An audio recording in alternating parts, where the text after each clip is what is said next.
आपण पाहत आहात बीबी महाराष्ट्र न्यूज, खबरबात महाराष्ट्राची।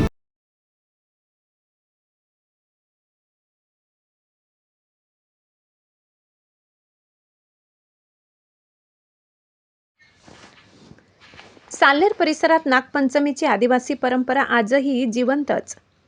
बागलाण तालुक्याच्या पश्चिम पट्ट्यातील आदिवासी बहुल साल्हेर परिसरात नागपंचमीचा सण पारंपरिक पद्धतीने साजरा करण्याची समृद्ध लोकपरंपरा आजही जपली जात आहे। आदिवासी समाजाच्या जीवनाशी निसर्ग, शेती, पशुपक्षी आणि धार्मिक श्रद्धा यांचे अतूट नाते असल्याने विविध सण उत्सवांमध्ये या संस्कृतीचे सुंदर प्रतिबिंब पाहायला मिळते। नागपंचमीच्या निमित्ताने भिंतीवर साकारण्यात आलेल्या पारंपरिक आदिवासी वारली चित्रकलेतून स्थानिक लोकजीवनाचे विविध पैलू प्रभावीपणे मांडले जातात।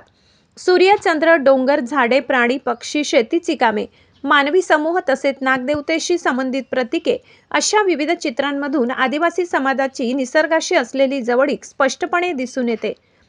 साल्हेर परिसरातील आदिवासी लोककलेचा ऐतिहासिक आणि सांस्कृतिक महत्त्व आहे।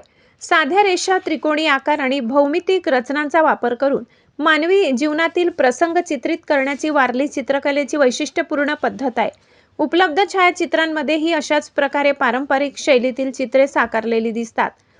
चित्रांमध्ये त्यामुळे ही चित्रे केवळ सजावटीपुरती मर्यादित न राहता आदिवासी समाजाच्या दैनंदिन जीवनाचा आणि सांस्कृतिक स्मृतींचा दस्तऐवज ठरतात। नागपंचमी आणि निसर्ग पूजेचे नाते। नागपंचमी हा सण भारतीय लोकपरंपरेत नागदेवतेच्या पूजेशी जोडला गेला असला तरी भारतीय आदिवासी समाजाच्या अनेक परंपरांमध्ये निसर्ग पूजेला विशेष महत्त्व आहे। जंगल, डोंगर, झाडे, जलस्रोत, शेती आणि पशुपक्षी यांच्याशी आदिवासी जीवनाचे नाते अत्यंत जवळचे आहे। त्यामुळे सण उत्सवांमध्ये निसर्गातील विविध घटकांचे चित्रण आणि पूजन करण्याची परंपरा आढळते। साल्हेरचा डोंगराळ व निसर्गरम्य परिसर, येथील आदिवासी वस्ती आणि पारंपरिक जीवन पद्धती यामुळे अशा लोकपरंपरांना आजही वेगळे महत्त्व प्राप्त झाले आहे। नव्या पिढीने परंपरा जपण्याची गरज। आधुनिकीकरणाच्या काळात पारंपरिक लोककला आणि लोकसंस्कृती हळूहळू बदलत असताना साल्हेरसारख्या आदिवासी बहुल भागात जपल्या जाणाऱ्या परंपरांचे संवर्धन करणे आवश्यक आहे। शाळा, ग्रामपंचायत, सामाजिक संस्था आणि स्थानिक कलाकारांनी पुढाकार घेऊन वारली चित्रकला, पारंपरिक सण आणि लोकपरंपरांची माहिती नव्या पिढीपर्यंत पोहोचविण्याची गरज आहे।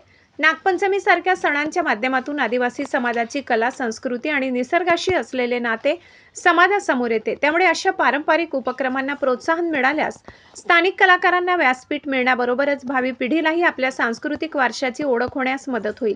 बीबी न्यूज महाराष्ट्रासाठी सहसंपादक अशोक शिंदे।